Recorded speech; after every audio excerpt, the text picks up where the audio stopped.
This channel is supported by TrueFire. TrueFire is an online library of lessons from some of my favourite players. There's thousands of lessons on there. You can use the promo code JNC40 to get 40% off of any of their courses.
When we buy a guitar, should we actually be concerned about the tone of a guitar? Or, after seeing things like this Jim Lil stuff that's come up, should we be less concerned about the tone of a guitar and thinking about how it compares to others, and more thinking about how does it actually look, which seems sort of crazy to say, and how does it feel to play? You know, how does it try wearing it? The more guitars I play and the more guitars I try, the more I'm starting to think, well, actually, am I playing these things because of how they sound, or am I more drawn to the looks of certain designs, and therefore I'm sort of making my choices based on that?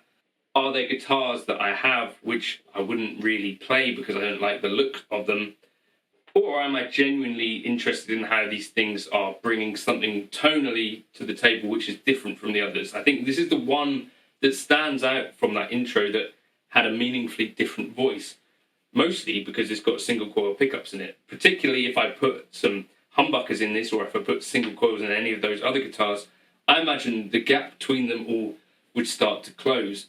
And then I'd be back to choosing a guitar based pretty much on looks and how it plays. Is that a weird point of view, or is that something that we should probably start thinking about? You know, it's okay to be shallow, probably, right?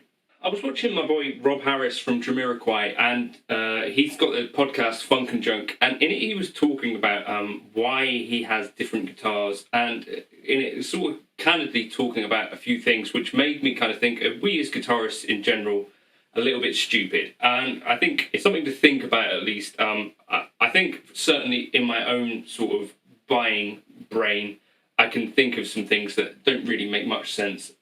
And then the other thing you think about is things like these Jim Lil experiments or that sort of thing, where you can kind of get the sense that a lot of what's happening with this guitar stuff is kind of happening in our own heads. Maybe mostly irrelevant for most things anyway. So I think when it comes down to it, probably no matter which guitar you're playing, you probably sound quite a lot like you on it. And so I don't know if you kind of had any thoughts on that introduction sort of playing there. I was just trying to play some sort of simple stuff, but changing guitars for it. And the things that stood out to me was, unless I'm playing the Strat versus these humbucker / P90 guitars, basically everything sounds quite similar, right?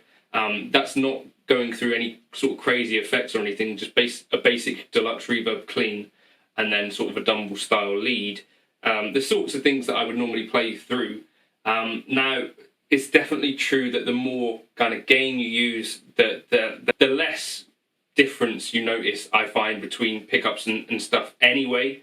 And that's something that people have been telling me for years, but generally when I try to play an instrument to get a sense of it, I need to be playing through sort of my rig, and sort of my tones in general tend to have quite a bit of gain. You know, that's my kind of voice in a way, the lead playing at least. Anyway, yeah, when it comes to evaluating kind of tones from guitars, you can't really divorce yourself from that element, and that is probably the most important thing. So that, I think, is the point of most of this, is that generally, no matter what guitar you're playing, you're going to sound pretty much like you. I don't know if you were to put a percentage difference between the Les Paul DGT and the Revstar. Is there a number that you put on it? Is it a small percentage? Is it a large one?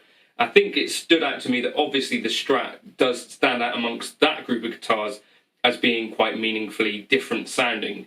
You know, a lot kind of thinner and not as powerful. And so I think that's the thing. The thing that Rob said in his podcast that kind of interested me is that most of the time he might be playing one type of guitar, and for him I think it's a PRS DGT, Silver Sky or Fiore. That's what he tends to play most of the time. For me, it's the Blue K-Line that I'm playing most of the time. And the thing is that over time with these kind of instruments, once you find one that works for you, and I don't know if this is the same for you as well, I tend to actually be gravitating towards that guitar because it's reliable. It sounds how I'm familiar with it. When I'm going to play it, generally I know what's going to happen. When I'm bending on it, it's a bit more predictable than jumping between different guitars, some of which have different scale lengths, some of which have, you know, different radii and different neck shapes in general. That's what I have, that kind of Strat. That bond happens. But then why do I have more Strats? And Rob made another good point on this, which was, well, if you're gigging, you generally want to keep a similar type of guitar. So I've seen sometimes, and I've thought about this myself, like sometimes I might take a Les Paul on a gig and then I need another Les Paul or another humbucker equipped guitar at least. Otherwise, jumping between a Les Paul and a Strat on a gig, if you're not looking for those clearly distinct sounds, is going to be, I think, too distinct for it to really work. So you could hear how different things sounded between the Strat and the other kind of hotter output guitars. I think that's the thing. Instead of buying one of every single type of guitar or whatever, some of this focus on stuff might be about having a guitar that does your main job and then a backup guitar for that. I think that's probably quite important. Then if you're thinking, right, I'm going to gig these guitars, maybe you need backups for your other types of guitars that you might gig, maybe. You know, in case on a gig, string snaps, that sort of stuff, you can grab another guitar. The amount of times that string actually snaps on a gig for me is very, very rare, but probably you'd expect that the one time you didn't have a backup, you'd probably get in trouble with that. And if you're being paid to do a job, I think that's important. Another thing that people have lots of guitars for in the professional world is session work, which Rob Harris, again, does a lot of. And he talks in the video, again, about most of the time he'll take 4 or 5 guitars to a session. And it's not so much for him as it is to give the person that he's doing the session for confidence that he has a wide enough range of tools to get the job done. And I think the point is, though, to be honest, that the guitar is not the most impactful, I think, thing about affecting tone.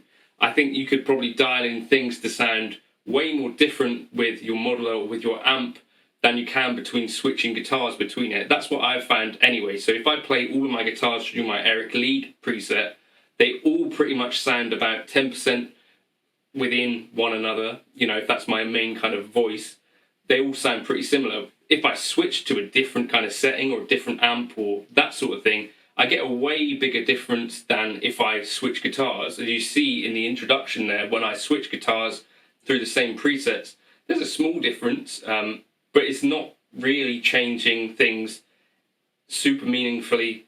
And so that's why I think maybe with thinking about some of these things as guitarists in slightly odd ways.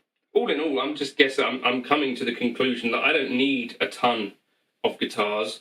I need the one that works for me most of the time, the blue K-line.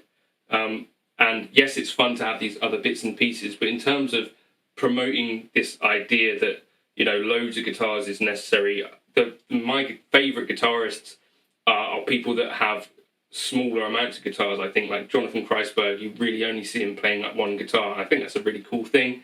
Andy Timmons, you know, he plays that one guitar an awful lot. I think the idea of Steve Vai having the couple of gems that he used to, like, gave them names and stuff like that, I think that's quite a cool idea as well. Equally, I was listening to Larry Carlton earlier, and he, I think, switches between Strats, ES335s and that sort of thing. And Eric Johnson similarly switches between Strats and other guitars on his album. I can never really pick out personally with any confidence, oh, that's him using this guitar or that guitar. It just sounds like Eric Johnson playing to me. So I don't know if you feel the same way about various bits and pieces. Let me know your thoughts in the comments. But just a thought, like, are we generally hung up on the wrong things as guitarists? You know, brand on the headstock, for instance. What pickups are in there when that's quite an easy thing to change? Should we really just be focusing on the thing that is getting us closest to the sound we want and able to get the job done, and then just kind of forget about the gear from that point on? Maybe. I don't know. Rambling in it.